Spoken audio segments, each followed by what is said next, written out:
දැන් නව තාක්ෂණය අනුව අපිට දැන් ක්‍රමවේදයක් තියෙනවා හොයාගන්න ඇත්තටම එහෙම අවදානමක් නැති අම්මලාට ඇත්තටම කලින් මේ ප්‍රසවයට යයිද නැත්නම් අඩු කාලෙන් හම්බෙයිද කියලා හොයාගන්න ක්‍රමයක්.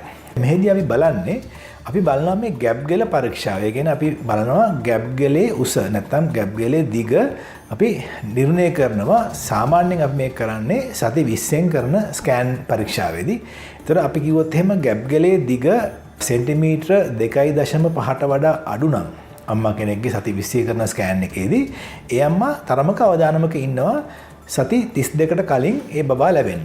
එහෙම නැත්නම් මාස 7 සම්පූර්ණ වෙලා මාස 8ට කලින් බබා ලැබෙන්න අවදානමක ඉන්නවා. ඒ අවදානම ගොඩක් වැඩි වෙනවා. ඒ ගැප් ගෙලේ දිග සෙන්ටිමීටර 1.5ට වඩා අඩු නම් ඒ වගේ අම්මලා ගොඩක් දෙනා සති 28ට කලින් එහෙම නැත්නම් මාස 7 සම්පූර්ණ වෙන කලින් හම්බ වෙනවා.